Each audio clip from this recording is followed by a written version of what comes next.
नमस्कार व्यूअर्स, मैं हूं अमीश देवगन और आप देख रहे हैं न्यूज 18 इंडिया पर आर पार का आज का सुपर डुपर एडिशन लाइव और एक्सक्लूसिव। और आज आर पार में बात होगी क्या 2024 में दलदल होगा या फिर कमल होगा। आज आर पार का विषय यही है व्यूअर्स। मंगल भवन अमंगल हारी, यानी वो प्रभु श्री राम जो मंगल करते हैं और अमंगल को हर लेते हैं। लेकिन सवाल है कि 2024 के सियासी दंगल में किसका मंगल होने वाला है, क्योंकि दोनों तरफ की सेनाएं तैयार हैं और संसद से लेकर सड़क तक संग्राम भी जोरदार है। लेकिन इसी बीच एक और बड़ी घटना हुई है। पूर्व प्रधानमंत्री डॉक्टर मनमोहन सिंह, सोनिया गांधी, मल्लिकार्जुन खड़गे और अधीर रंजन चौधरी राम मंदिर की प्राण प्रतिष्ठा का न्योता उन्हें भेजा गया है। लेकिन यह न्योता अभी से कांग्रेस पर भारी नहीं, बहुत भारी पड़ने लगा है। बीजेपी कह रही है कि मुस्लिम वोटों का ध्रुवीकरण करने वाली कांग्रेस अपने वोट बैंक से डरती है, इसलिए सोनिया गांधी के अयोध्या जाने पर कांग्रेस खामोश है। लेकिन मुद्दा सिर्फ राम मंदिर का नहीं है, क्योंकि संसद का सत्र भले ही समाप्त हो गया हो, लेकिन संसद वाली सियासी गर्मी सड़क पर इस समय दिख रही है। निलंबन के खिलाफ इंडी अलायंस के तमाम धुरंधर नेता सरकार को घेरने में जुटे हैं, सरकार पर वार कर रहे हैं। तो दूसरी तरफ वाइस प्रेसिडेंट के अपमान का मुद्दा भी अभी तक दबा नहीं है। विपक्ष पर लगातार बीजेपी हमले कर रही है। लेकिन इसी बीच इंडिया अलायंस में एक बार फिर नई जान फूंकने की तैयारी शुरू हो गई है। हालांकि दिल्ली में हुई चौथी बैठक के बाद लालू यादव, नीतीश कुमार से लेकर अखिलेश यादव तक परेशान बताए जा रहे हैं। ऐसे में सवाल है कि क्या मजबूरी में एक दूसरे के साथ खड़े सभी दल दिल से एक दूसरे के साथ खड़े होंगे। इसी मुद्दे पर होगी जनता के बीच देश की सबसे बड़ी बहस। 2024 में दलदल या फिर कमल, आज की चर्चा इसी विषय पर व्यूअर्स।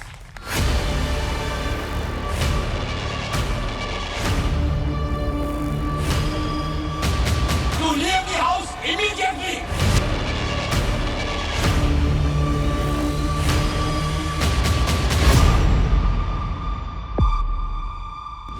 जैसे जैसे साल खत्म हो रहा है, विपक्ष और बीजेपी के बीच रण प्रचंड होता जा रहा है। संसद में घुसपैठ के मुद्दे पर विपक्ष आक्रामक है। संसद में हंगामे के चलते 146 सांसद निलंबित कर दिए गए तो बात सड़क तक जा पहुंची। पलटवार करते हुए बीजेपी ने उपराष्ट्रपति के अपमान के मुद्दे को ढाल बना लिया। तो उपराष्ट्रपति का अपमान नहीं सहेगा हिंदुस्तान। जितनी आप नफरत फैलाओगे, जितना आप लोगों को धमकाओगे, डराओगे, उतना इंडिया अलायंस मोहब्बत फैलाएगा। नरेंद्र मोदी जी की सरकार में हिंदुस्तान का युवा सेल फोन पे बैठा है। नरेंद्र मोदी जी ने उसको रोजगार नहीं दिया है। अगर आप राहुल गांधी जी का देखेंगे, संसद में नजर नहीं आते हैं, संसद में भी आते हैं तो फोन पे व्यस्त नजर आते हैं। अब कांग्रेस पार्टी के पूर्व अध्यक्ष के पास कोई काम नहीं है, अब उनका काम नौटंकी करने वाले का वीडियो बनाना रह गया है। मोदी साहब, आप कितनी भी कोशिश करो हमको मिट्टी में दबाने की, हम बीज हैं, बार बार उठने की आदत है हमको। इस बीच दिल्ली में इंडी गठबंधन की चौथी मीटिंग हुई। हालांकि कहना गलत नहीं होगा कि 4 मुलाकातों में विपक्षी गठबंधन 4 कदम भी आगे बढ़ता नहीं दिखा। उल्टा खबर तो ये है कि ममता बनर्जी ने जैसे ही मल्लिकार्जुन खड़गे का नाम प्रधानमंत्री पद के लिए प्रस्तावित किया तो नीतीश कुमार नाराज हो गए।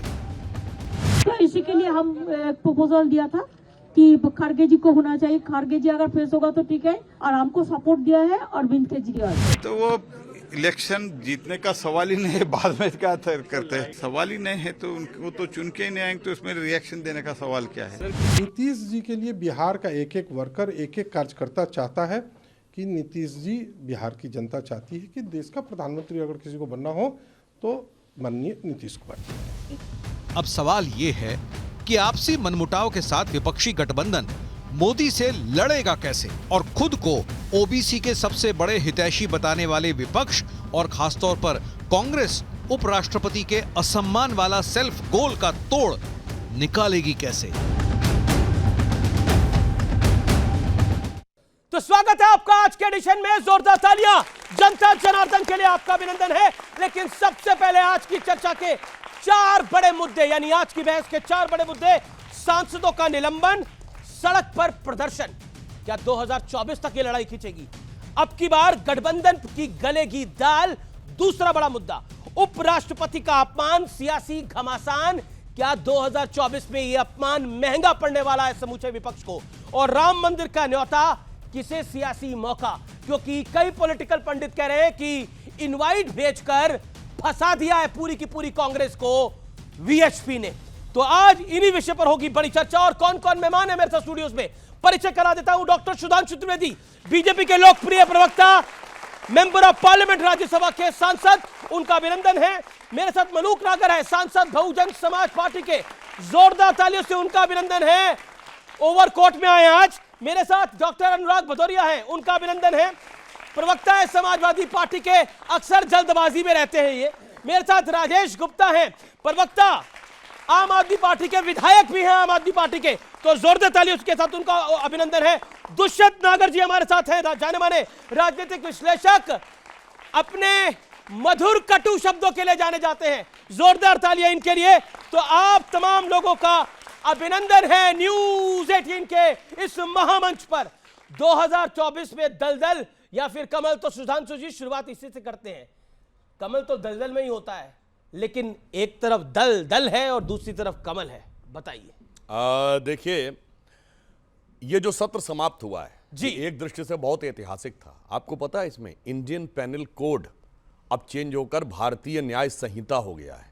ये अंग्रेजों के जमाने के जो एविडेंस एक्ट था, पेनल कोड था, क्रिमिनल प्रोसीजर एक्ट था, 1860, 1872, वो सब समाप्त हो गया। ये नए भारत का नया स्वरूप है। आपको पता है इसमें क्या महत्वपूर्ण बात थी?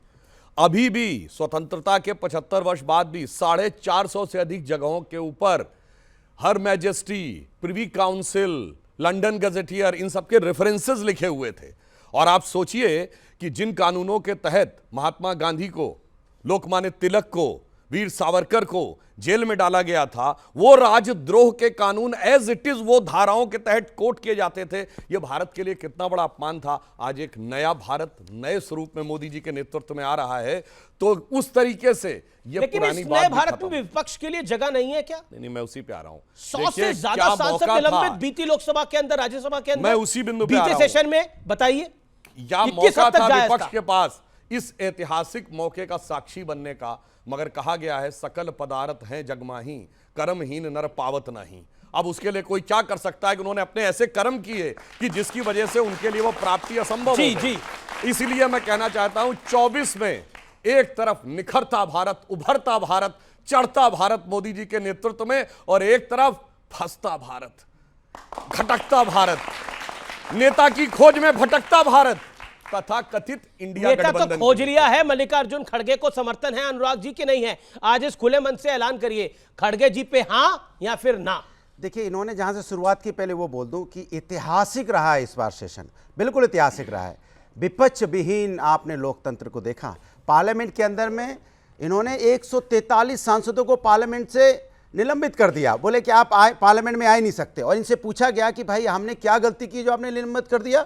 तो कह रहे थे कुछ तो एक हमारे सांसद जी तो वहां मौजूद ही नहीं थे, वो भी निलंबन हो गया। और निलंबन किस बात पे?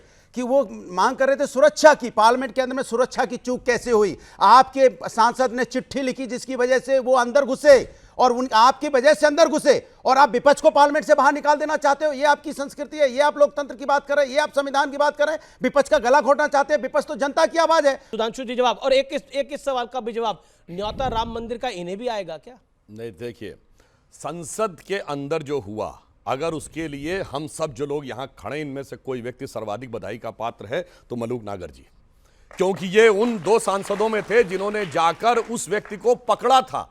देखिए, आज तो बहुत आसान है कहना कि उनके पास तो केवल वो वाला पॉलिटिकल पॉइंट कहीं नहीं छोड़ते आप। नहीं, सुनिए, एक गंभीर बात कह रहा हूं। आज की डेट में तो बहुत आसान है कि उनके पास केवल रंग वाला, धुएं वाला था। अरे, उनके हाथ में असली बम भी हो सकता था। इसी संसद में 40 से अधिक घटनाएं 75 साल में हो चुकी हैं। पर्चे फेंकने से लेके, कूदने से लेके, तमंचे लेके कूदने से लेके, चाकू लेके कूदने तक। उनके पास कुछ भी हो सकता था। तो जो साहस इन्होंने दिखाया इसमें कोई पॉलिटिकल जोरदार तालियां मलूक नागर के लिए भाई, पॉइंट है मलूक नागर साहब के लिए जोरदार तालियां। मगर उसके साहस बाद जो दिखाया। विपक्ष ने दिखाया, जी जी जी, वो भी मैं अब कहूंगा। अनुराग की बात का जवाब। अब देखिए, जहां सुरक्षा की चूक हुई उसके ऊपर जांच, और जांच के बाद जो भी दोषी होगा कड़ी कार्रवाई होगी। निश्चित रूप से जो बातें उभर के सामने आ रही हैं, जींद हरियाणा से लेके लखनऊ से लेके दरभंगा से लेके कलकत्ता से लेके मैसूर से लेके महाराष्ट्र तक कनेक्शन है, तो ये कोई साधारण चीज नहीं है। इसके तार बहुत दूर तक हो सकते हैं। मगर अफसोस की बात यह है कि विपक्ष इस संवेदनशील मुद्दे पर राजनीति करने से नहीं चूकता। मैं उदाहरण देना चाहता हूं, दुनिया के इतिहास की 2 सबसे बड़ी सुरक्षा चूक वर्ल्ड की हिस्ट्री की आज तक। अभी 1 अक्टूबर में जो हमास घुस गया इजराइल में, दुनिया के इतिहास की सबसे बड़ी सुरक्षा चूक में से एक है, और एक 9/11 का अमेरिका का। एक मिनट, अरे भाई बात, नेतन्याहू के खिलाफ जबरदस्त आंदोलन चल रहा था, सड़कों के ऊपर आंदोलन था, विपक्ष ने आंदोलन रोक दिया। 9/11 से लेके इस हमास के ऊपर कभी इजरायली अमेरिकी पार्लियामेंट में आप दिखाइए कि विपक्ष छाती पीट रहा हो, अभी बयान चाहिए, ये चाहिए, बैनर लेके खड़े हो। यही अंतर है हमारी सोच और इनकी सोच में राष्ट्रीय सुरक्षा को। ठीक है, एक सेकंड में अब मैं बाकी लोगों को भी आने दीजिए। दुष्यंत नागर और मलूक नागर, एक सेकंड। कमाल की बात है, सुरक्षा की चूक हमारे संसद में हुई, हमारे देश में हुई। एग्जाम्पल दे लेंगे अमेरिका का, जब हम महंगाई की बात करेंगे तो कहेंगे अमेरिका में महंगाई क्यों नहीं है, यहां महंगाई क्यों नहीं। कमाल की बात करते हो, हमारे हिंदुस्तान की बात को कंपेयर अमेरिका से करोगे, चाइना से करोगे, पाकिस्तान से करोगे, लेकिन हिंदुस्तान की बात नहीं करोगे। ये समस्या है। अनुराग जी शांत होके एक बात बताइए, आप कहते हैं लोकतंत्र नहीं है, यही बोला गया ना, लोकतंत्र नहीं है, और अक्सर इसका नगाड़ा ढोल सब पीटा जाता है कि लोकतंत्र समाप्त हो गया है। अब आप वाइस प्रेसिडेंट की मिमिक्री कर रहे हैं और उसका वीडियो बना रहे हैं, वो भी संसद के परिसर में। इससे बड़ा लोकतंत्र और क्या चाहिए सर? और क्या करेंगे लोकतंत्र के अंदर? कोई तो सीमा रखेगा विपक्ष, या विपक्ष सारी सीमाएं लांघ चुका है मोदी के विरोध में। वही देश के उपराष्ट्रपति जी कहते हैं मैं जाट समाज से आता हूं, मैं किसान का बेटा हूं। आप बताइए, जो महिलाएं, जो नहीं, जो बेटियां बैठी थी वो किस समाज की थी? जो मेडल देश के लिए जीत के आई थी, तब आवाज कहां गई थी? किसान धरने पे बैठा था, किसान की मौत हो गई, तब आवाज कहां गई थी? ठीक है, मैं बताता हूं कि आप इस तरह की बातें करके मुद्दों को भटकाइए नहीं। जी जी, okay, Sudhanshu Trivedi 20 second, then Maluk Nagar ji. प्रसाद बात करता हूं। ये भदौरिया साहब मुझे बधाई दे रहे हैं कि नहीं दे रहे हैं? आप बधाई के पात्र हैं। अरे आपको बधाई है, बहुत बहुत बधाई। अमीश जी आपको बधाई दे रहे हैं, आपको सत्ता पक्ष बधाई दे रहा है, लेकिन दिक्कत है कि ये तो आपकी चिंता है कि इन्हें ज्यादा मत बोलिए, इन्हें ज्यादा मत बोलिए, अभी आप ही की जगह पे आ जाएंगे। बोलिए। देखिए, ये संसद के अंदर की बात कर रहे हैं, ये तो वो सरकार है जिसके दौर में जानते क्या हुआ था? उत्तर प्रदेश विधानसभा में खून खच्चर हो गया था। केसरीनाथ त्रिपाठी जी स्टेचर पे ले जाए गए थे। कलराज मिश्रा जी आज गवर्नर है, इनका भी सर फूट गया था दिसंबर 1993। और जानते किस मुद्दे पे? इनके वो स्पीकर थे, उन्होंने विश्वास मत ध्वनिमत से पारित कर दिया, जबकि विश्वास मत कभी भी बगैर मत विभाजन के पारित नहीं हो सकता। सरकार का विश्वास मत ध्वनिमत पे हुआ, विपक्ष ने अपोज किया तो मार पिटाई हुई। दूसरी बार 22 अक्टूबर 1997 लोगों को चोटें पड़ी थी, मायावती जी के ऊपर भी हुआ था। ये तो अपने जमाने में वो कर चुके हैं। अब मैं बताता हूं जाट समाज के ऊपर। देखिए, मैं बिल्कुल मानता हूं कि जो लड़कियां बैठी थी वो देश के लिए उन्होंने शानदार काम किया है, पर मैं ये भी कहना चाहता हूं, अगर आप समाज के स्वाभिमान की बात करते हैं तो जाट समाज में तो एक से एक पहलवान हुए हैं, एक से एक खिलाड़ी हुए हैं। अरे आज से थोड़ी हुआ है। हाँ। अरे बताइए, मोहम्मद गोरी को भी खोखरों ने मारा था। हाँ, तो? अगर आप देखिए, हुणों को भी जाटों ने हराया था, तो ये कोई बहुत बड़ी बात नहीं थी। मगर जाट समाज से पहली बार उपराष्ट्रपति हुआ देश के सर्वोच्च संवैधानिक संस्थान में। दूसरी बात और उसका मजाक उड़ाया गया। हमने जात जनगणना मजाक नहीं उड़ाया। अमित जी, जात जनगणना की बात बोलो तो कहेंगे जाति जनगणना नहीं कराएंगे, लेकिन जात के नाम पे वोट मांगना होता है तो तैयार हो जाते हैं। आप जातिगत जनगणना के पक्ष में हैं, एक मलूक नागर, अगर विपक्ष जातिगत जनगणना के पक्ष में है तो वो उनको राइट देता है कि वो उपराष्ट्रपति का मजाक उड़ाएं, उनकी मिमिक्री करें, और फिर बोले यूट्यूब में भी तो ये होता है, टीवी में भी तो ये होता है, किसी कॉमेडी शो में भी तो ये होता है, मिमिक्री होती है। तो भारत की संसद में भी ये कॉमेडी शो चल रहा है जिसकी रिकॉर्डिंग राहुल गांधी कर रहे थे। अमीश जी 17वीं लोकसभा का सबसे ज्यादा इशू रेज करने वाला एमपी आपके बीच में है, रैंकिंग 1, तो टाइम देना प्लीज। जी देखिए, पूरी बात को इस तरह ले सकते हैं, जब वो अंदर घुसे और भागे जिधर माननीय प्रधानमंत्री, माननीय गृह मंत्री और माननीय स्पीकर बैठते हैं, तो उस समय ये लगा कि बहुत नजदीक है जो एमपी बाहर भाग रहे हैं, ये पीछे से उन्हें ठोकेंगे, हम भी भागेंगे तो हमें भी ठोकेंगे। तो डर था, और उस डर की वजह से ये कि इन्हें वेपन ना निकालने दें, पकड़ें। तो जैसे ही नजदीक गए, जूता निकाला तो एक बार को डर कम हुआ कि इन पे वेपन नहीं है, जूता फेंकेगा। तो जैसे ही जूते में से उसने खोला सो कॉल्ड कलर बॉम्ब या गैस बॉम्ब, और उसमें जो गैस निकली है बिल्कुल मौत एकदम सामने दिखी, लगा अंधे होने वाले हैं, लगा फेफड़े बंद हो जाएंगे, लगा फेफड़े बंद हो जाएंगे और आज घर मिलेंगे नहीं मिलेंगे, मरने से पहले इन्हें मार लें, फिर खुल के बहुत खुल के नील पड़े हाथ में खूब ठुकाई करें। एक बात। दूसरा, आपने बेनीवाल जी ने इस इशू को लेके अगर संसद में अंदर टकराव था तो सोच की बात यह है, हम लॉ मेकर हैं, कानून बनाने वाले हैं, हमारे लिए भी गाइडलाइंस हैं, उनका अगर वॉयलेशन करेंगे और जो चीजें तय नहीं हैं उनको करेंगे, उस गंभीर मुद्दे पे अगर आके सस्पेंशन होता है और उस सस्पेंशन में अब बाहर आके संसद के गेट पे बैठ करके जो मिमिक्री करेंगे, तो मेरे हिसाब से ये ठीक नहीं है देश के लिए या देश की सभी जातियों के लिए, पिछड़ों के लिए, जाट समाज के लिए या उनके साथ जो गुजर और सब जातियां आती हैं, किसी के लिए भी। अभी बात आती है, लेकिन क्या ये विपक्ष को भारी पड़ेगा ये जो हुआ करा है? सब कह रहा हूं मैं। अब इसी चीज को लेकर के अगर आज सड़क संसद पे घूम रहे हैं तो मैं ये कहना चाह रहा हूं, 2001 में यही सरकार थी एनडीए की, हमला हुआ तो जो हाई पावर कमेटी बनी थी उसकी जो रिपोर्ट थी वो कंप्लायंस हुई कि नहीं हुई, दोनों एनडीए की भी यूपीए की भी दोनों रही है।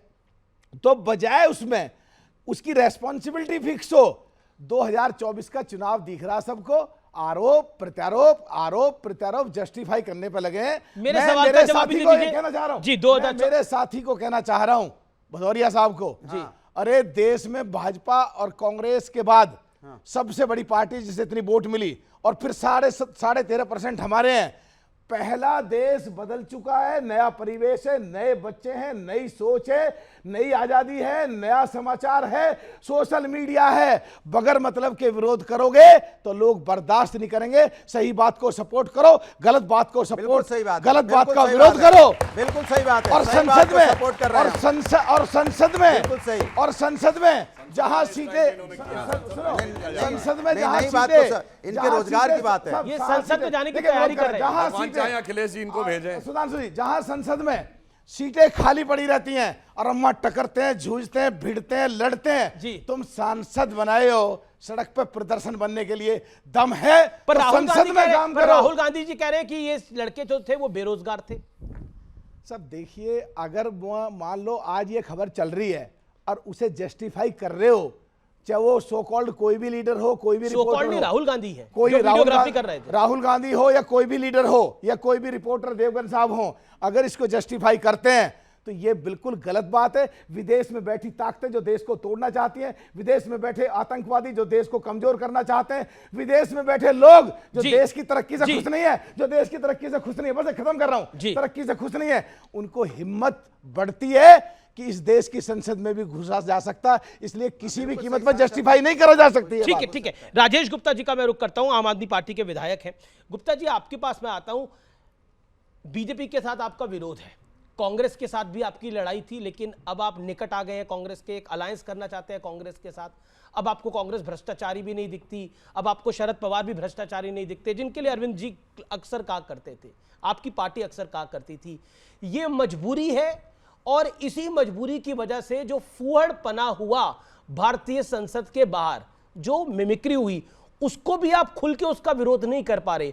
हो सकता है आप दिल से साथ ना हो, लेकिन बोल भी नहीं पा रहे, यानी दिल की अरमा जो है वो जुबा पर नहीं आ पा रहे। देखिए अमीश भाई, मुझे ऐसा लगता है कि मैं जब सामने मेरे जो टॉपिक आपने चलाया कमल या दलदल, माफ़ कीजिएगा आपका शो, आप जो मर्जी नाम रख सकते हो, लेकिन नाम मुझे कुछ अच्छा नहीं लगा, क्योंकि दलदल कमल मतलब ये ठीक नहीं है। आपने बहुत अच्छी अच्छी फोटो लगाई है, मुझे बहुत खुशी हो रही है, आदरणीय प्रधानमंत्री जी उसमें मुस्कुरा रहे हैं, गृह मंत्री जी मुस्कुरा रहे हैं, लेकिन बाकी सबको भी मुस्कुराते हुए लगा दो, क्या दिक्कत है? उसमें कोई परेशानी थोड़ी है ना? देखिए, अब मैं एक एक करके बता देता हूं, है नहीं अरविंद जी एक एक करके बता देता हूं मैं। अब मैं इसलिए देखिए, बीजेपी 3 राज्यों में चुनाव जीती है, बीजेपी 3 राज्यों में चुनाव जीती है, तो मोदी जी और अमित शाह खुश हैं। अरविंद जी परेशान है ईडी के नोटिस के बाद। नीतीश जी को पता नहीं है कि आगे भविष्य में क्या होगा। अखिलेश जी कह रहे हैं कि इंडिया वालों के साथ मैं जाऊंगा नहीं जाऊंगा। और आगे सुनिए, आगे सुनिए, ममता जी कह रही हैं कि अब ये राहुल जी पता नहीं और आगे क्या करते हैं, और राहुल जी कह रहे हैं मैं कुछ भी कर सकता हूं, सरप्राइज कर सकता हूं। आपने जो पॉइंट पूछा कि जो बाहर आके संसद के बाहर हुआ, पहली बात तो बार बार इस बात पे ध्यान देने की बात है कि संसद के अंदर नहीं हुआ। जो मिमिक्री हुई जो हुई वो संसद के अंदर नहीं थी, बाहर थी। इन दोनों बातों में बहुत अंतर है। और बाहर क्या होता है वो एक अलग आचरण है, अलग आचरण होता है। दो सम्मानीय हमारे साथ में सांसद है, मैं विधायक हूं, मैं आपको अच्छी तरह बता सकता हूं। तो इसमें थोड़ा डिफरेंस है। जैसे कि यहां आप क्या करते हैं वो एक अलग बात है, और इस बिल्डिंग के बाहर क्या करते हैं वो एक अलग बात है। खैर, सबसे पहली बात यह। दूसरी बात यह है कि जो हुआ, जो कल हुआ, जो परसों हुआ, देश के इतने अच्छे अच्छे जो मेडल लेके आने वाले हैं वो कहते हैं हम आज के बाद में खेलेंगे नहीं। अपने जूते उठा के उन्होंने टेबल पर रख दिए, उस पर कोई बहस नहीं। उसी समुदाय से वो लड़कियां आती हैं। मेरा तो सुधांशु जी से सवाल है कि अगर हमारे महामहिम जी, उपराष्ट्रपति जी ये कहते हैं वो एक संवैधानिक पद है, आप कहते हैं, मैं भी मानता हूं, मैं भी जानता हूं, लेकिन अगर वो एक संवैधानिक पद है तो क्या उनको कहना चाहिए मैं एक विशेष समुदाय से आता हूं? और अगर वो समुदाय से आते हैं, अगर वो कह रहे हैं, तो क्या उनको तकलीफ नहीं हुई जब उस लड़की ने रोते हुए कल कहा कि मैं आज के बाद में नहीं खेलूंगी? क्या ये तकलीफ नहीं हुई जब वो लड़की बार बार कह रही थी, वो बच्चियां कह रही थी कि हमारे साथ में ब्रजभूषण सिंह जी गलत कर रहे हैं? तकलीफ नहीं हुई जब हरियाणा के खेल मंत्री के ऊपर आरोप लगे, कोच ने लगाया कि ये बदतमीजी कर रहे हैं? और माफ कीजिएगा, आपने कहा कि पहली बार उपराष्ट्रपति जी की वजह से सम्मान मिला है। इस देश में उप प्रधानमंत्री जी जाट रह चुके हैं, लेकिन सवाल इस बात चौधरी देवीलाल जी रह चुके हैं।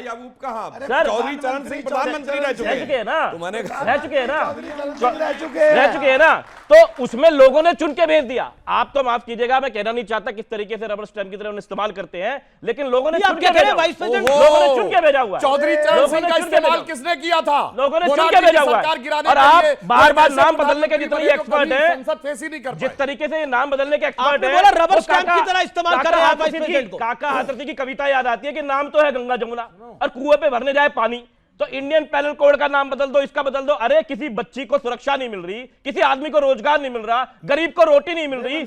JNK में 3 कल हमारे आर्मी के जवान मारे गए। आपके मतलब मेरे प्रधानमंत्री, आप में क्या मेरे भी हैं, उनका कहना था कि अब नोटबंदी हो गई, अब सारा भ्रष्टाचार खत्म, लोगों पे पैसे मिले जा रहे हैं। कहते हैं अब हमारे जवान नहीं मरेंगे, आतंकवाद खत्म। एमपी के पास एक सुनिए, किसी के पास मिले, किसी के पास मिले, ये काम किसका? एक बार उसकी प्रबंधन कर रहे हैं अमीश भाई। अगर ईडी और सीबीआई का जैसे दुरुपयोग हो रहा है, अगर ये लगाते और जिस कांग्रेस के सांसद के साथ मिला उसके साथ आप लोग गठबंधन कर रहे हैं। पार्लियामेंट में अटैक होता है तो इनके टाइम पे होता है, उसके बाद अरे कोई तो जवाब देगा, अटैक हो कैसे गया? मलूक नागर और दुष्यंत नागर, पुलवामा के अंदर 300 किलो आरडीएक्स कहां से आया? बाबा अंबेडकर साहब ने जो संविधान लिखा, उस संवैधानिक ढांचे में जो राष्ट्र के महामहिम उपराष्ट्रपति हैं, उन्हें नेशनल टेलीविजन पे रबड़ स्टाम्प कहने मुझे घोर आपत्ति है। इस बात पे इनको कोई और हमको कोई अधिकार नहीं है सार्वजनिक रूप से संवैधानिक पद पे बैठे हुए किसी के खिलाफ भी इस तरह की टिप्पणी करने का। ये आपने एक वाजिब बात बोली, रबर स्टैंप जैसे शब्द बोलना मुझे नहीं लगता वाजिब है। ओके दुष्यंत जी आपकी बात आ रहा हूं, आप मंद मुस्कुरा रहे हैं तब से। बताऊंगा सर, मैं मुस्कुराहट, अपने भाई अच्छा बोल रहे हैं, इधर से अपने भाई लोग अच्छा बोल रहे हैं। अच्छा, मैं और हमारे भारतीय जनता पार्टी के साथी क्या बोल रहे हैं? ब्रिटिश उपनिवेश काल की बात कर रहे हैं कि हमने ब्रिटिश उपनिवेश काल के कानून को खत्म कर दिया। अरे भाई, ब्रिटिशर्स के साथ तो आप थे, आप तो कांग्रेस के साथ नहीं थे जब कांग्रेस लड़ाई लड़ रही थी, आजादी के आंदोलन की लड़ाई लड़ रही थी। दूसरा, आप बात संसद की कर रहे हैं, संसद में अटैक करने वाले लोगों की बात कर रहे हैं। संसद में जो अटैक जिन लोगों ने किया वो उनको ले जाने वाले कौन थे? आप ही के पार्टी के सांसद थे। आपने, अरे भाई, उन्होंने पास इशू करवाया, आपने एक रामायण का दोहा सुनाया, रामायण की एक चौपाई सुनाई, मैं भी सुना देता हूं। उग्रई अंत न होय निबाहु, काल नेमि जीवी रावण राहु। तो इनकी सच्चाई, जिस तरह से रावण जानकी जी का अपहरण करने के लिए साधु बन के गया, जिस तरह से राहु ने देवता का रूप बना के अमृत को पीने का प्रयास किया, जिस तरह से काल नेवी ने संत का रूप बना के हनुमान जी के मार्ग को रोकने का प्रयास किया, लेकिन उनकी सच्चाई बाहर आ गई दुनिया के सामने। कल आपकी सच्चाई आ गई जब दुनिया को पता चला, भारत को पता चला कि 205 लाख करोड़ का कर्जा भारत पे हो चुका है। अच्छा, भारत की एक चला जाऊं, मैं चल देता हूं, मैं तुरंत चल देता हूं। अगर आप मुझे रोकेंगे मैं चला जाऊं। मैं रोक रही हूं, एक सेकंड। नहीं, मैंने आधा घंटा सुना है। 55 लाख था, अब 2,05,000 सोचो 205 लाख 205 लाख करोड़ कमाल की है 205 लाख करोड़ उनको बोलने दीजिए नहीं इन्हें भी बोलने दीजिए भाई 205 लाख करोड़ समाजवादी पार्टी है मैं अपना टाइम देता हूं आप बोलो 205 लाख करोड़ कर्जा देश पे हो गया। ये इनकी मेहरबानी है, सरकार की मेहरबानी है। जब सरकार में आए थे तो 55 लाख करोड़ था, अब कितना बढ़ गया? आपके दलदल लिखने से, आपके दलदल लिखने से दलदल नहीं हो जाएगा। ये समावेशी गठबंधन है, इसका नाम इंडिया अलायंस है। ये जो युवा आपके पीछे बैठा हुआ है, ये उसकी आशा और उम्मीदों पे खरा उतरेगा। इंडिया सरकार, इस बार इंडिया सरकार। अच्छा ठीक है, एक सेकेंड अच्छा ये बताइए, आपने बोला उन्होंने बोला इस बार इंडिया सरकार। अब बताइए ये जो इंडिया की सरकार आएगी उसमें इसी तरह की मिमिक्री होगी, इसी तरह की वीडियोग्राफी होगी? राहुल जी जो इस तरह की वीडियोग्राफी कर रहे थे, करी मिमिक्री प्रधानमंत्री जी के? मैं प्रधानमंत्री का आदर करता हूं, लेकिन मेरे पास वीडियो है उनके मिमिक्री। क्या प्रधानमंत्री ने कब करी मिमिक्री? पार्लियामेंट में करी है। किसकी करी? फिर चल जाएगा, किसकी करी? अरे मैं है दिखा दूंगा। नहीं आप जिस बात की बात कर रहे हैं वो तो घटना बताई प्रधानमंत्री ने करी। आप डिबेट की स्तर को इतने नीचे मत ले जाइए। मैं लेके गया हूं ये नीचे। 140 करोड़ का देश है, मैं लेके गया हूं नीचे। हमारे साथी जिन तुलना कर सांसद रहे हैं भारत थे, के, कल्याण बनर्जी वहां इजराइल मिमिक्री से कर रहे थे, राहुल गांधी वीडियो बना रहे हैं वहां पर। जनसंख्या कितनी है? और समाजवादी पार्टी के एक नेता कह रहे हैं अमेरिका में भी ऐसा होता है, तो अमेरिका से लड़ो चुनाव भाई। देखिए हमारी जनरेशन से लेके ये जो जनरेशन बैठी है, देखिए सबको किसी का भी मजाक उड़ाने का अधिकार है, संविधान देता है। आप प्रधानमंत्री का, मंत्री का, सांसद का, विधायक का, मगर सबने स्कूल में पढ़ा होगा राष्ट्रपति उपराष्ट्रपति का मजाक नहीं उड़ाया जाता है। अगर आपको याद हो, हमारे जमाने में तो सिर्फ कार्टून ही निकलता था, तो साफ साफ बताया जाता था कि कार्टून नहीं बनाया जा सकता प्रेसिडेंट और वाइस प्रेसिडेंट का। इसलिए जब ये तुलना की बात करते हैं तो सोच समझ के तुलना की बात करें। दूसरा पॉइंट, तीसरा भी जवाब दूंगा। इन्होंने कहा उबरे अंत न होई निबाहु काल नेमि जिम रावण राहु। इसका मतलब जानते क्या था? जब हनुमान जी पर्वत लेके जा रहे थे तो काल नेमि राम का राक्षस झूठा राम भक्त बन के खड़ा हो गया था कि तुम नीचे उतर आओ, मगर हनुमान जी को पता था कि सच्चा राम भक्त कौन है और झूठा राम भक्त कौन है। कौन कह रहा है? बिल्कुल सही पता है। सुनिए, कौन कह रहा है? राम दिए बिना मोहि कहां विश्राम। वो हमने करके दिखाया, और जो लोग ऐसे नाटक करके जाते थे वो बेचारे उबर गए, वो उबर के ऊपर नहीं पाए। अब दूसरी बात इजराइल हो रही है। अब मैं बताना चाहता हूं, सुनिए, आजकल इन्होंने कहा इजराइल से हमारी तुलना, बिल्कुल सही बात है। मेरा दिल भी कचोटता था, छोटा सा देश, और उसके ऊपर कोई आक्रमण करने की हिम्मत नहीं करता था, घुस घुस के मारता था। हमारी स्थिति है कि दुनिया में मोहल्ले की लड़ाई से लेके और दुनिया की लड़ाई तक क्या होता, हमेशा छोटा और कमजोर कहता है कि बड़ा और ताकतवर हमें सता रहा है। यहां वो हमारा पड़ोस का मुल्क छोटा और कमजोर था, वो हमें सताता था, हम सिर्फ चिल्लाते थे जाके कि हमें सता रहा है। जब से हमारी सरकार आई है तो हमने वो करके दिखाना शुरू किया है। अब सुनिए, गलत बोल रहे हैं। मैं युवा को बताना चाहता हूं, इन बच्चों को पता होना चाहिए कांग्रेस पार्टी की ही सरकार थी जब पाकिस्तान के 2 टुकड़े कर दिए थे, और अमेरिका जैसी विश्व की महान शक्तियां पाकिस्तान के पक्ष में खड़ी थी। ये ऐसी बात करते हैं, पर कांग्रेस की सरकार थी, मान करते हुआ था देश को नीचा दिखाने का काम करते हैं। एक सुधांशु 10 सेकंड 20 सेकंड अपनी बात बिल्कुल शांति से सुनिए। दुनिया की एक सबसे बड़ी महाशक्ति सोवियत यूनियन हमारे पीछे खड़ी थी, 16 बार वीटो किया था। और क्यों किया था? मैं युवा लोगों से कहता हूं, पढ़ो जाके। यूरी ब्राजमनेव जो केजीबी का जासूस था, भारत में पत्रकार बन के रहता था, उसके मेमोयर्स पढ़ो। मित्रों के जारकाइव केजीबी में पार्ट 2 पढ़ो, समझ में आ जाएगा कि असली खेल कौन खेल रहा था। ये तो मोरे थे। अन्यथा क्या कारण था कि 93,000 प्रिजनर वार के बाद तो बता दो।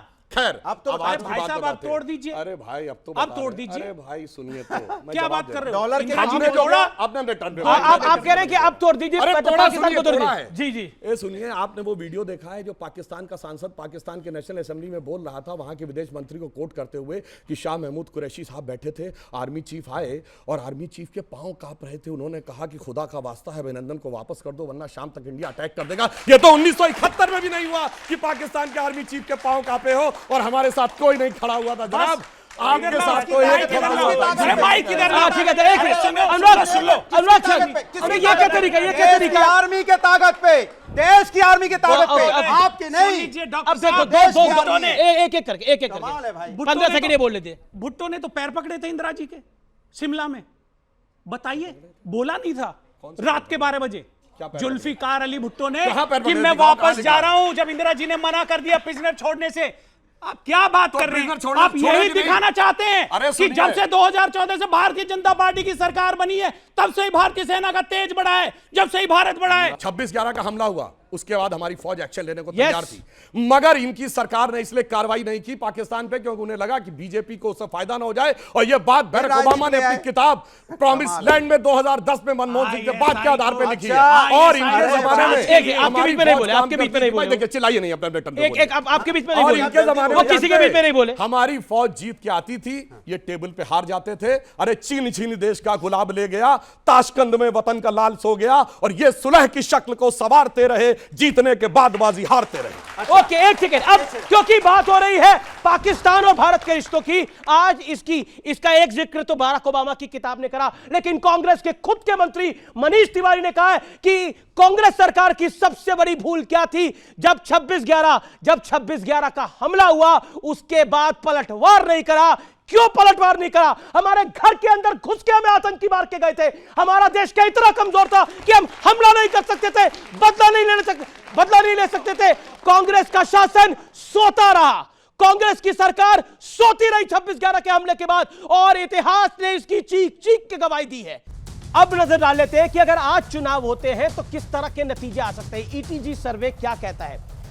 इंडिया अलायंस क्योंकि अब एक साथ है और 1-to-1 अगर चुनाव होता है तो क्या होगा? India versus NDA.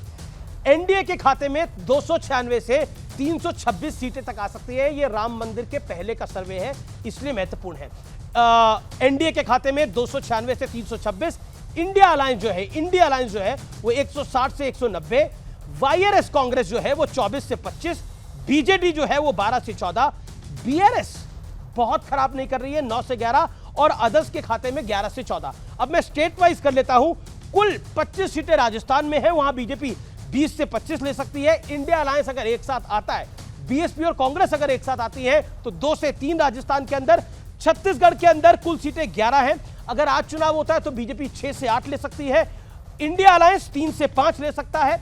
Madhya Pradesh अगर आज चुनाव होता है तो बीजेपी 24 से 26, कुल 29 सीटें हैं। इंडिया अलायंस अगर सपा साथ होती है तो 3 से 5 ले सकती है। बढ़ता हूं आगे, महाराष्ट्र बीजेपी वहां स्वीप करती हुई दिख रही है 32 सीटों के साथ। इंडिया अलायंस के खाते में 15 के करीब सीटें आती हैं। गुजरात में 26 में 26 एनडीए के खाते में जा रही है। कर्नाटक में बीजेपी 20 और जो इंडिया अलायंस है वो 10, जेडीएस के पास 1 जाती हुई दिख रही है। बिहार में एनडीए ऊपर है, 24 के आसपास है, जबकि इंडिया अलायंस 18 के आसपास है। बंगाल में एनडीए 18 है, इंडिया अलायंस 23 से 27 है। उत्तर प्रदेश में 69 to 73 और इंडिया अलायंस 5 से 9 हो सकता है, और बहुजन समाज पार्टी को 1 सीट मिल सकती है। राजेश गुप्ता जी, सवाल एक वही अंत में आता है, मोदी के सामने कौन? अभी तो राम मंदिर का निर्माण भी हो रहा है और बीजेपी ने वो पॉलिटिकल वादा सिर्फ नहीं किया था, उसको निभाया भी।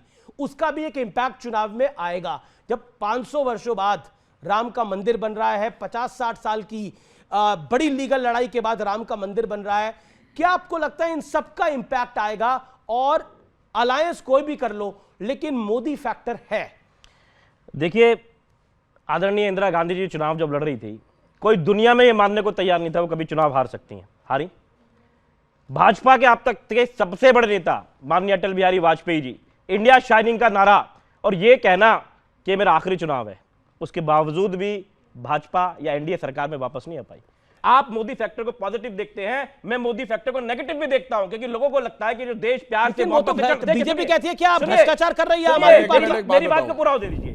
देखिए, ये बार बार कहना कि देश अब आगे बढ़ने लग गया, ये मेरे पिताजी का, आपके पिताजी का, आपके दादाजी और मेरे दादाजी का मजाक उड़ाना है। उन्होंने भी यह काम धंधा करा, आपको पढ़ाया, मुझे पढ़ाया, तब बीजेपी की सरकार नहीं थी, तो आप कैसे पढ़ गए साहब? ये बच्चों के बाप दादा का कुछ नहीं कर रहे थे क्या? मजाक उड़ा रहे हैं हमारी पढ़ाई का, लिखाई का, हमारे बाप दादा का? आप कैसे कह देते हैं आपके बात? अरे 2014 के बाद में तो मेरे बच्चे पैदा हुए होंगे, मैं थोड़ी पैदा हुआ हूं। मेरे पिताजी ने मुझे पढ़ाया। 2013 में नई राजनीति लेके आएंगे, सब बेकार 2013 पहले। मेरे पूर्वजों का मजाक नहीं उड़ा सकते आप। मेरे पूर्वज भी पढ़े लिखे थे, आपके भी थे और आपके भी थे। सुधांशु जी, आप इतने पढ़े लिखे, इतने अच्छे बने, तो भाजपा की सरकार ठीक है। अब पाकिस्तान बनाना चाहते हैं। मेरी आखिरी बात सुनिए। जी। पाकिस्तान और इंडिया एक साथ आजाद हुए, बल्कि पाकिस्तान एक दिन पहले आजाद हुआ था, लेकिन ये विभाजन की राजनीति राजनीति, यह नफरत की राजनीति ने पाकिस्तान को तबाह कर दिया। हिंदुस्तान को वहीं लेके जाना चाहते हैं, नहीं जाने देंगे। हम हिंदुस्तान को वहीं लेके आएंगे जो प्यार का देश है। ये हम विश्व गुरु थे सर, और रहेंगे। ठीक है। अब सुधांशु त्रिवेदी, अब सुधांशु त्रिवेदी, अब देखिए, अब एक सुधांशु त्रिवेदी रिप्लाई 30 सेकंड में दोनों जवाब। हमारी सरकार आने से पहले 98 से पहले बिल्कुल ये बात सही है, हमारे अंदर क्या क्षमता नहीं थी। हमारे साथ जो देश आजाद हुए कहां थे? चाइना 49 में आजाद हुआ, कहां खड़ा हुआ था? हम कहां खड़े थे सन 2000 तक? ये बताइए, इजराइल इतना सा देश 14 मई 1948 को बना, वो कहां खड़ा था? हम कहां खड़े थे? नॉर्थ और साउथ कोरिया डिवाइड हो गया था, साउथ कोरिया कहां खड़ा था? हम कहां खड़े थे? जर्मनी डिवाइड हो गया था, जर्मनी कहां खड़ा था? हम कहां खड़े थे? जापान तबाह हो गया था, वो कहां खड़ा था? हम कहां खड़े थे? अब हम आए हैं। जब हमारी सरकार हमने छोड़ी थी, अटल जी की सरकार, 12वें नंबर की अर्थव्यवस्था थे। जब इन्होंने छोड़ी तो 12 से 10 पे ला पाए। हम 10 से 5 पे ले आए हैं और अगले 5 साल में 3 पे पहुंचाएंगे। ये अंतर है, और इनके मुंह से तो ये बिल्कुल शोभा नहीं देता।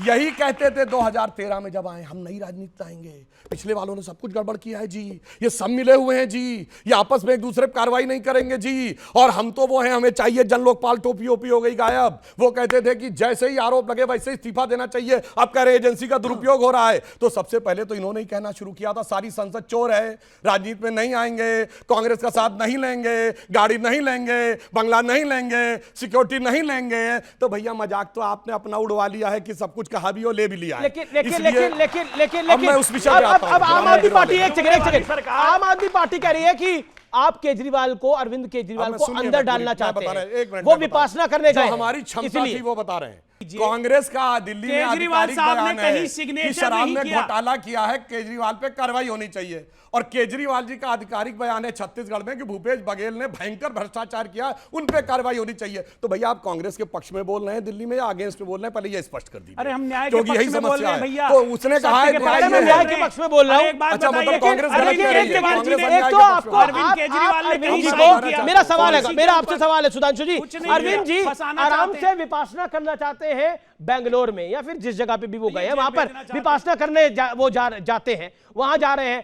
आपके नेता कह रहे हैं कि वो जेल में आसन करे, ये क्या बात है? देखिए, अब ये बड़ी समस्या बोले आसन जेल में भी होते हैं। जब किसी नेता को सीन से बाहर होना होता है, एक और थे वो चिर युवा जो हैं, वो भी चले गए थे, याद करिए, साधना करने चले गए थे। अब ये दूसरे आए हैं, ये साधना करने के लिए जा रहे हैं। आप तो गुफाओं में भी कैमरे लेके बैठते हो, जिस गुफाओं में कोई नहीं जाता वो कैमरे लग जाते हैं। कमाल है, कहां से कैमरे आ जाते हैं? मंदिर के गर्भगृह में भी कैमरा, कमाल की चीज है साहब। उन्होंने आज से नहीं किया है, जब 18-19 साल के थे तब देश का व्रत का संकल्प लेके समाज छोड़ के कैमरे लेके क्यों जाते हैं? केजरीवाल मैं योगा करता हूं, मैं योगा करता हूं, कैमरा छोड़ के। अरे ठीक है, केजरीवाल भी झुग्गी झोपड़ियों में रहे, नौकरी छोड़कर झुग्गी झोपड़ियों में केजरीवाल साहब रहे। झुग्गी झोपड़ी आप उनकी जीवनी पढ़िए। ए भैया, ये केजरीवाल के पीछे बोल रहे हैं, और केजरीवाल कह रहे हैं कि इन्होंने झोपड़ियों में भ्रष्टाचार एक एक करके फिर मैं मनोज नागर से अरविंद केजरीवाल पे पूछूंगा। दीक्षित बेईमान थी, उफ क्या क्या ना करवा दे। और देखिए उसके बाद भूपेश बघेल बेईमान थे, उफ। कांग्रेस की सरकार पंजाब में बेईमान थी, उफ। और जो केजरीवाल जी का बयान है, अरे भाई सोनिया जी, राहुल जी, शरद पवार जी, उनके बारे में कि ऐसा आदमी बाहर कैसे घूम रहा है, इसको जेल में होना चाहिए वगैरह वगैरह।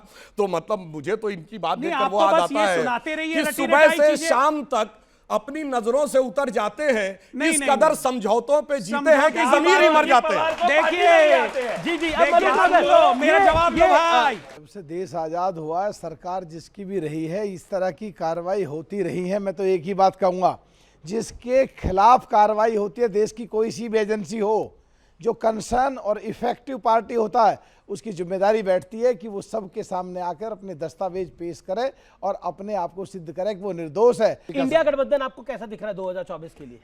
पंजाब में कांग्रेस की और आप पार्टी की लड़ाई, इसमें हरियाणा में आपकी लड़ाई और कांग्रेस की लड़ाई, दिल्ली में आपकी लड़ाई, कांग्रेस की लड़ाई, छत्तीसगढ़ में आपकी लड़ाई, कांग्रेस की लड़ाई, मध्य प्रदेश में सपा की लड़ाई और कांग्रेस की लड़ाई, राजस्थान में आरएलडी की लड़ाई और कांग्रेस की लड़ाई, और साउथ में जिन्होंने सनातन के खिलाफ बोला, पूरे देश के लोग 75-80% मजबूरी में कांग्रेस की उनसे लड़ाई होनी है, कांग्रेस अलग करेगी। मुझे तो लगता है 31 तारीख तक, जब केजरीवाल जी ने और ममता जी ने जो अल्टीमेटम दिया है, ये सीटों के बंटवारे पर ही लड़ेंगे। मुश्किल लगता है ये गठबंधन आगे चल पाए, ये आगे चल पाएगा। ओके, इंडिया गठबंधन का भविष्य खराब नजर आ रहा है।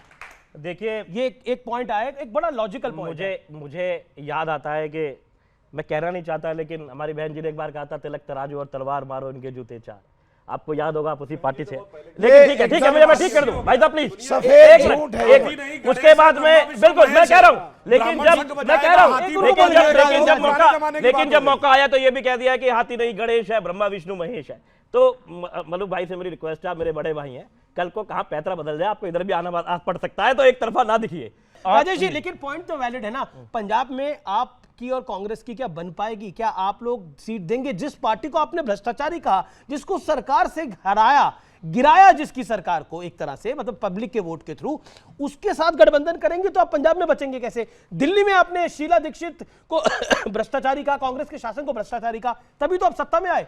देखिए रमेश भाई, जब देश के ऊपर संकट आता है, और ये आदिकाल से होता आ रहा है, जब संकट क्या है देश में? जब देश अरे संविधान का संकट बदल जाते है, हैं। जो हालात आप देख रहे हैं संविधान के साथ में जो हो रहा है, जिस तरीके से 150 मतलब ईडी का नोटिस अरविंद केजरीवाल को देश के लिए संकट है। मैं पूरी बात कर रहा हूं। जी। 150 सांसदों को बाहर कर दिया जाता है। ईडी की आपने बात करी सर, 12,500 केस कर रखे, 46 में कन्विक्शन नहीं दे पाए, 1% की कन्विक्शन रेशियो उनकी आ रही है। आप उस ईडी की बात कर रहे हैं तो चले हो जाएंगे। अभी 10 दिन को उनको मालूम था वो जाने वाले, उन्होंने सिर्फ न्यूज बनानी थी, इसलिए सीएम साहब को जानबूझ के 21 तारीख को बुलाया। मेरा यह कहना है कि आदिकाल से होता चला आ रहा है, जब चाहे महाभारत हो, उस वक्त भी ये हुआ कि जो धर्म के साथ लोग एक तरफ हो जाए, अधर्म के हो जाए। इनके धर्म की परिभाषा अलग है, ये लोगों को बांटने को, मारने को धर्म कहते हैं, लेकिन हम लोगों को साथ लेके चलने को धर्म और अधर्म की लड़ाई है। बिल्कुल, जो लोग ये बड़ी बात है, ये धर्म और अधर्म की लड़ाई है। जब जब धर्म पे संकट आया है, तब सारी ताकतें एक हो गई है, इसलिए अब सब मोदी के खिलाफ एक है, क्योंकि धर्म पर संकट है, ये कह रहे हैं राजेश जी। इनका धर्म बांटने एक सेकंड, अब जवाब, अब उनका आपने बोला 2.5 मिनट, जो पंक्ति बोली उसी को आगे बढ़ा देता हूं। जब जब होए धर्म की हानि, बाढ़ें अधम असुर अभिमानी, तब तब हरि धरि विविध शरीरा, हरहि कृपा निधि सज्जन पीरा। और आप देखिए काशी विश्वनाथ का कॉरिडोर देखिए, राम मंदिर देखिए, केदारनाथ देखिए, हरि प्रकट हो रहे हैं भाई। राणे को देखिए, लगते हैं बीच में क्या करें सर, ब्रजभूषण सिंह को देखिए, के साथ भी नहीं हो पा रहे। अब सुनिए, पलटना किसे कहते हैं, ये कम से कम इनको बोलने से बदलना बचना चाहिए। ये तो सुप्रीम कोर्ट से सर्टिफाइड पलटू हैं। इन्होंने जिस पे आरोप लगाया, गडकरी जी पे, जेटली जी पे, कपिल सिब्बल पे, मनीष तिवारी पे, कोर्ट में जाके माफी मांग ली। मानहानि के मुकदमे में नहीं जी, हम तो गलत थे, पलट गए। मैं दर्शकों से कहता हूं, देखिए 27 अक्टूबर 2013 अरविंद केजरीवाल का ट्वीट, डेट के साथ बोल रहा हूं। शीला दीक्षित जी के कमरे में मैंने सुना है बंगले में 15 एसी लगे हैं, मैंने सुना है बाथरूम में भी एसी लगे हैं। मेरा कलेजा कांप जाता है ये सोचकर कि दिल्ली की 40% जनता जब झुग्गी झोपड़ी में रहती है, तो कैसे कोई व्यक्ति ऐसे मकान में रह सकता है। अब 1-1 करोड़ के तो पर्दे लगे हैं, अब तो 15-15 लाख के टॉयलेट लगे हैं, 40-40। ये डेट के साथ बोला है, हवा में नहीं बोला है, कोट करके बोला। इसलिए ठीक है, अब पब्लिक, अब देखिए मैं पब्लिक को लेता हूं, बड़े सारे लोग सवाल पूछे जा रहे हैं। सवाल है, एक तरफ अमित शाह जी बिल प्रसारित करते हैं कि अब रेप पर सीधा फांसी दी जाएगी, और दूसरी तरफ साक्षी मलिक अपनी रेसलिंग के लिए वो मना कर देते हैं, वो त्याग लेने को तैयार है, क्योंकि WFI ने फिर से ब्रिजभूषण शरण सिंह को विजयी बनाया। ऐसा क्यों सर? ब्रिजभूषण सिंह विजय नहीं हुए, संजय सिंह विजय हुए। एक सेकंड, अब कल के दिन सवाल में त्रुटि है, क्योंकि संजय सिंह विजय हुए। जवाब दे रहा हूं, सुनिए, जवाब दे रहा हूं। देखिए, जो मांग थी उस पे जांच हो रही है, कोर्ट के आदेश पे जांच हो रही है। पर ये बताइए, चुनाव कोई जीत जाएगा, अगला कहेगा कि हम छोड़ देंगे। भाई चुनाव ही तो तय करता है ना कि कौन बनेगा। अब मेरे मन का चुनाव नहीं हुआ है, ये उन बच्चों को किसने भड़काया, ये देखने की बात। ठीक है, अच्छा ठीक है, सवाल मैं आपको मैं ले रहा हूं, मैं पीछे भी लूंगा, आऊंगा। सर, इंडिया अलायंस की बात हो रही है। आप कुछ दिन पहले हमारे पत्रकार बंधुओं से भिड़े, फिर उसके बाद प्रधानमंत्री को पनौती का, राजस्थान हार गए, मध्य प्रदेश हार गए, छत्तीसगढ़ हार गए। अब जो ये अब उपराष्ट्रपति का मजाक उड़ा रहे हो, तो क्या 24 हारने की तैयार में? और सुनिए, लगता है राहुल जी जो है राहुल जी जो है पीएम का फुल फॉर्म फिर से मोदी करने वाले हैं। ओके, वो कह रहे हैं राहुल जी पीएम का फुल फॉर्म फिर से मोदी करने वाले हैं। जवाब दुष्यंत जी, उन्होंने बोला कि लास्ट टाइम आपने जब मोदी को जो अपशब्द कहे, उसके बाद आप 3 राज्यों को चुनाव हार गए। बिल्कुल अपशब्द नहीं बोलना चाहिए, राहुल जी ने गलती करी थी। नहीं, मैं देखिए इसमें व्यक्ति की बात नहीं है, किसी के लिए भी सम्मानजनक भाषा का प्रयोग। वीडियोग्राफी करना ठीक था राहुल जी का? बिल्कुल करना 2024 क्या 2024 में निपट जाएगा। उसमें क्या वीडियोग्राफी में क्या गलत? पब्लिक सवाल पूछ रही है। नहीं तो वीडियोग्राफी में गलत क्या है? आपका भी कैमरा था वहां, आप भी दोषी हैं, मिमिक्री करना रिकॉर्ड करना ठीक है, आप भी माफी मांगो। हमने नहीं रिकॉर्ड करा भाई, आपका न्यूज़ 18 का कैमरा था वहां पर। अमित भाई, आपका भी कैमरा था। पप्पू कहना क्या ठीक है? किसी को ये कहना कितने करोड़ की विधवाएं खड़े होकर कहना ठीक है? ये भाषा का क्यों इस्तेमाल किया जाता है? ऐसी भाषा का क्यों इस्तेमाल करते हैं? मैं याद दिलाना चाहता हूं, जाके चेक कर लीजिए सदन की कार्रवाई से अधीर रंजन चौधरी जी, नेता प्रतिपक्ष लोकसभा ने खड़े होकर कहा, कांग्रेस के नेता प्रतिपक्ष हैं, छोटे नेता नहीं है, उन्होंने कहा कि बीजेपी समझती थी राहुल गांधी पप्पू हैं, राहुल गांधी पप्पू नहीं है। तो अमित शाह जी ने खड़े होकर तुरंत कहा, किसी माननीय सांसद के लिए सदन के पटल के ऊपर हम ऐसे शब्द को स्वीकार नहीं करते, मैं सभापति से नोट करता हूं, उसे एक्सपंज कर दिया जाए। मगर सुनिए, उनको यह संज्ञा जनता क्यों देती है? जब वो संसद के अंदर प्रधानमंत्री से गले मिलते हैं या गले पड़ते हैं और उसके बाद बैठ के जो आंखों से एक कही बैनन अनेक कही नैनन का इशारा करते हैं, तो जनता अपने आप निर्णय कर लेती है। आखिरी दौर है, सवाल जिसने सवाल नहीं पूछा पीछे देखो पहले जा रहा है। अच्छा बोलिए, क्या सवाल है? सर मेरा सवाल है कि सर प्रभु श्री राम सबके हैं, तो सर प्राण प्रतिष्ठा कार्यक्रम में कुछ चुनिंदा लोगों की नियंत्रण दिया है सर। 6-7 हजार लोगों को बुलाया जा रहा है, आपको भी जाना है क्या? पॉलिटिकल पार्टी सारे साधु संतों, पॉलिटिकल पार्टी प्रभु राम, अच्छा सर चुनिंदा लोगों को सर, राहुल जी को पर सोनिया जी को भी बुलाया है, खड़गे जी को भी बुलाया है, ये आपकी जानकारी के लिए। ये एक सवाल है, क्या प्रभु राम तो सबके हैं? ये सवाल तो सबका है, इन सबका भी प्रभु राम है, इन सबके भी प्रभु राम है, हमारे भी प्रभु राम है, सबके प्रभु राम है, तो न्योता कुछ लोगों को क्यों? और ये सोनिया जी को न्योता देकर आप क्या साबित करना चाहते हैं? नहीं देखिए, हम तो ईमानदारी से हम ये साबित करना चाहते हैं कि भगवान राम के प्रतिष्ठित होने के बाद किसी के प्रति कोई बैर नहीं रहता। बैर न कर काहू संग कोई, राम प्रताप विषमता कोई। किसी से कोई बैर नहीं, कोई विषमता नहीं। मगर अब समस्या है कि उनके सामने बहुत बड़ा धर्म संकट आ गया है। क्यों? कि वो कहते राम नाम कड़वा लगे और मीठा लागे दाम, तो दुविधा में दोनों गए, माया मिली न राम।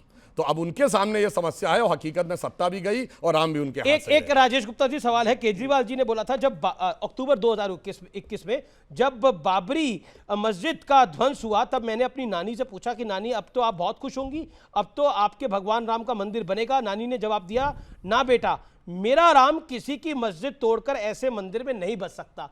तो अब ये मंदिर तो बन रहा है और बहुत भव्य और दिव्य बन रहा है, अगर मौका मिलेगा तो अरविंद जी जाएंगे या फिर नानी की बात को मानेंगे? देखिए, मैं आपको विधानसभा को कोट करके बताता हूं। सिंह जी और सिसोदिया जी गए थे सर, मैं विधानसभा में अरविंद जी का खुद का बयान है, क्योंकि हम तीर्थ यात्रा पे बहुत सारे लोगों को भेजते हैं, हर विधानसभा से बहुत सारे लोग जाते हैं और बहुत खुश होकर आते हैं। और ये सबसे पहले विधानसभा में खड़े होकर माननीय मुख्यमंत्री जी ने कहा, अरविंद केजरीवाल जी ने, कि जैसे ही मंदिर बनेगा हम तीर्थ यात्रा पे अयोध्या में भी लोगों को भेजेंगे। बात नंबर 1, अरे भाई राम की एडवर्टीजमेंट करते हो, कहते हो जो भगवान को राम को लाए हम उनको लाएंगे। राम को आप नहीं लाए साहब, राम को दशरथ और कौशल्या लाई थी, आप ही लेके आए राम को। आप बीजेपी ने नहीं कहा जो राम को लाएंगे हम उनको लाएंगे, ये पब्लिक ने कहा। भगवान के नाम का मिसयूज पब्लिक ने कहा, उनको यूज करना राजनीति के लिए, ये इंपॉर्टेंट है। भगवान सबके, हमारे भी आपके भी। आप राम मंदिर को 2024 के चुनावों में इस्तेमाल करेंगे, अनुरोध केजरीवाल जी से करना चाहूंगा कि आप खामखा अपने परिवार के लोगों का नाम ना घसीटा करें। कि राम मंदिर का विषय चुनाव तो छोड़िए, राजनीति का भी विषय नहीं है। राम मंदिर का विषय भारत की अस्मिता का विषय है। ये 500 साल पहले की बात है, जब ये सरकार नहीं थी, व्यवस्था नहीं थी, और प्रधानमंत्री श्री नरेंद्र मोदी जी ने 15 अगस्त 2023 को कहा है कि इस अमृत काल का जो 25 वर्ष होगा, जब युवा लोग, यही युवा कहीं ऊंची पोजीशन में बैठे होंगे, ये वो आधार बनाएगा जो 1000 साल तक भारत का मार्ग प्रशस्त करेगा। तो हम एक चुनाव की नहीं सोचते, 1000 साल आगे का भारत और 5000 साल पीछे का भारत का सोचते, ये सब 1-2 चुनावों की सोचते। इसलिए इनकी सोच और हमारी सोच। बहुत बहुत शुक्रिया आपका हमारे साथ जुड़ने के लिए। लेकिन कहा जाता है कि जो राम ने रच दिया आखिरकार वही होगा और वही विधि का विधान होता है।